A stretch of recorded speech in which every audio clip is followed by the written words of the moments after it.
അയ്യോ, എന്റെ അനിയൻ കുഞ്ഞ്, അവനൊന്നും മരുത്തല്ലേ ദൈവമേ. മോളിക്കുട്ടി ഒന്ന് വന്നേ. മോളെ വാ, നമുക്ക് അമ്പലത്തിൽ ഒന്ന് കയറിട്ട് പോവാം. എന്തിനാ മമ്മി ഏത് നേരത്തും ഈ അമ്പലവും പൂജയും വഴിപാടും ഒക്കെ? ഇന്ന് അങ്ങനെ പറയാൻ പാടുണ്ടോ? ഇന്ന് നിന്റെ ജീവിതത്തിലെ ഏറ്റവും പ്രധാനപ്പെട്ട ദിവസമല്ലേ? എല്ലാ അർത്ഥത്തിലും മോളുടെ ദാമ്പത്യ ജീവിതത്തിലെ പ്രശ്നങ്ങളെല്ലാം തീർന്ന ദിവസമല്ലേ? അതിനൊക്കെ ദൈവങ്ങളോടല്ലാതെ പിന്നെ ആരോടാ നന്ദി പറയണ്ടേ? മോളുടെ ജീവിതത്തിൽ ഇനി എന്തെങ്കിലും പ്രശ്നങ്ങൾ അവശേഷിക്കുന്നുണ്ടെങ്കിൽ അതും കൂടെ അങ്ങ് തീർന്നു പോട്ടെ. വയറിന്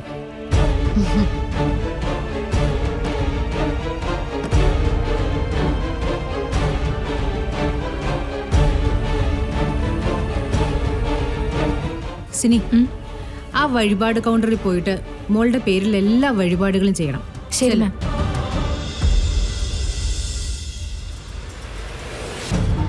മമ്മിയുടെ മുഖത്ത് നല്ല സന്തോഷമുണ്ട്. ഉണ്ടാവില്ലേ പിന്നെ? എത്രയോ കാലമായിട്ട് ആഗ്രഹിക്കുന്ന കാര്യം ഇന്ന് നടന്നു കിട്ടിയത്. ഇനി നിങ്ങളുടെ രണ്ടുപേരുടെയും ജീവിതം സന്തോഷത്തിലായിരിക്കും. രണ്ടുപേരുടെയും ഉദ്ദേശിച്ചത് കൃഷ്ണയുടെ കൂടിയാണോ? ഞാൻ പറഞ്ഞില്ലേ മോളെ, അത് വിട്ടേക്ക് നീ. ഇനി നീ നിന്റെ ജീവിതത്തെക്കുറിച്ച് മാത്രം ചിന്തിക്ക്.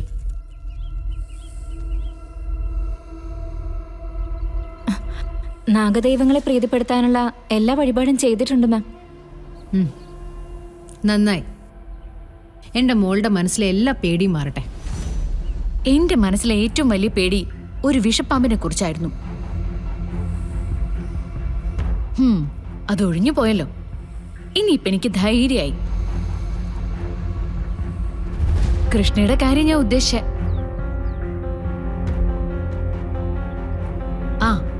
എവിടേക്കെങ്കിലും ഒരിക്കലും തിരിച്ചു വരാത്ത ദൂരത്തേക്ക് പോവട്ടെ. നാശം. മോളെ, ഒരു ക്ഷേത്ര നടയത് ഇവിടെ നിന്ന് അങ്ങനെയൊന്നും പറഞ്ഞൂടാ. ഇനിയിപ്പോ അവളെ ചീത്ത പറയണെങ്കില് എവിടെയെങ്കിലും റൂം എടുത്ത് അടച്ചിരുന്ന് വിളിക്കാം. മോള് വന്നേ, നമുക്ക് അവിടെ എല്ലാം തൊഴുതിട്ട് വരാം. ഞാനിവിടെ നിന്നോളാം മമ്മി. മമ്മി പോയി തൊഴുത് പ്രാർത്ഥിച്ചിട്ടൊക്കെ വാ. എന്നാ പൂജാരിയുടെ അടുത്തുനിന്ന് പ്രസാദമൊക്കെ വാങ്ങാം. ഇവിടെ നിന്ന് എങ്ങും പോയേക്കരുത്.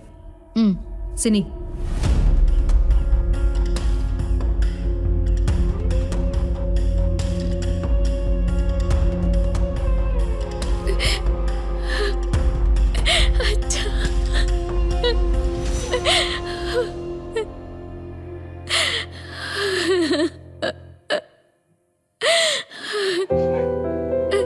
മോളെ കൃഷ്ണേ,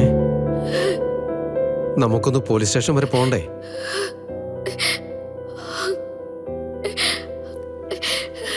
പോണം ഗോപാല മാമ.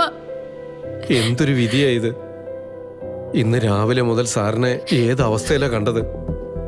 എന്നിട്ട് അവസാനം ഇങ്ങനെയായി തീർന്നല്ലോ. ഇതിന്റെയൊക്കെ പിന്നില് ആരും ഉണ്ട് ഗോപാല.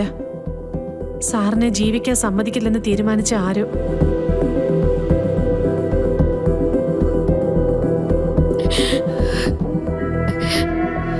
ഇന്നലെ തന്നെ പോലീസുകാരെ വിളിക്കണമായിരുന്നു.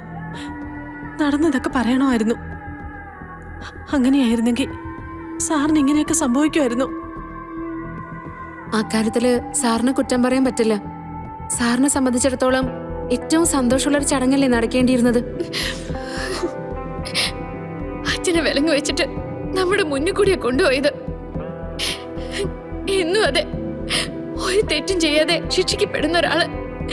ഇവർക്കൊന്നും മതിയായില്ല അച്ഛനെ ദ്രോഹിച്ചിട്ട്.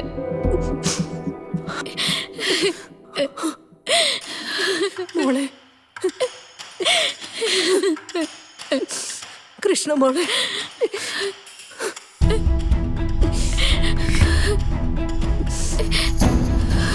മോളെ കൃഷ്ണേ, പോലീസ് സ്റ്റേഷനിൽ നിന്ന് ആരെങ്കിലും വിളിച്ചോ? ഇല്ല. എന്റെ ദൈവമേ, എന്റെ അനിയൻ കുഞ്ഞിന് ഇങ്ങനെ ഒരവസ്ഥ വന്നല്ലോ.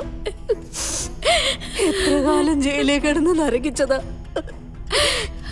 അതൊക്കെ കഴിഞ്ഞ് ശ്വാസം വിട്ടൊന്ന് പുറത്തേക്ക് വന്നേ ഉള്ളൂ. അപ്പോഴേക്കും അടുത്തത്.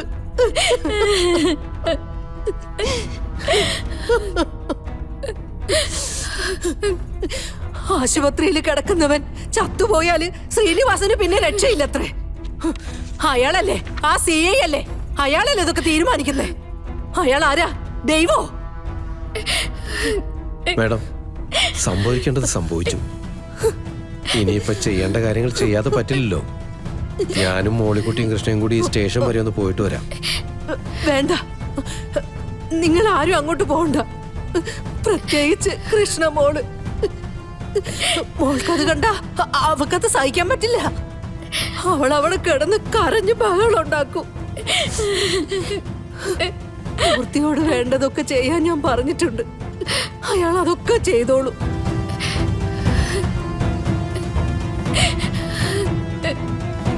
എന്റെ മോള് പേടിക്കണ്ട. നിന്റെ അച്ഛന് എന്റെ അനിയൻ കുഞ്ഞിനൊരു കാര്യമുണ്ടെന്ന് പറഞ്ഞാല് ആളുകൾ ഈ പുഴയോരം വീടിന്റെ മുന്നിൽ വന്ന് കാവല് നിൽക്കും. എത്ര വലിയ വലിയ ഉദ്യോഗസ്ഥര് വേണമെങ്കിലും.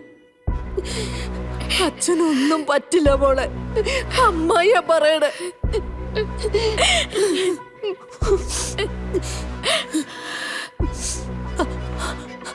അയ്യോ അയ്യോ, എനിക്ക് വീണ്ടും അയ്യോ തലകറങ്ങുന്ന പോലെ.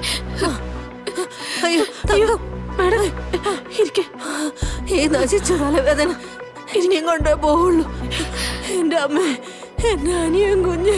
അയ്യോ അയ്യോ, എന്റെ അനിയൻ കുഞ്ഞ്. അവനൊന്നും മരുത്തല്ലേ ദൈവമേ. മോളിക്കുട്ടി ഒന്ന് വന്നേ. എന്റെ അനിയൻ കുഞ്ഞ്.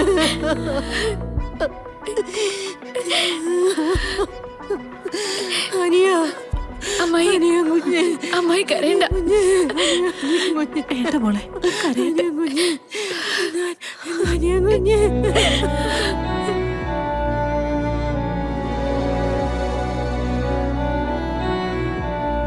മോളിക്കുട്ടി, നിനക്കെന്തെങ്കിലും സംശയം തോന്നുന്നുണ്ടോ?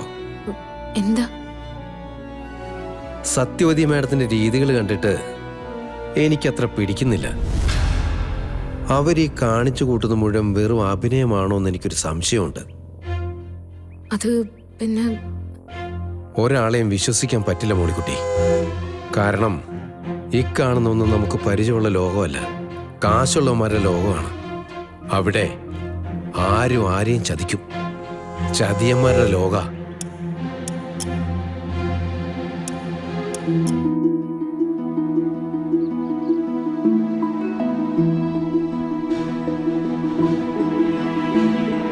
Thank you.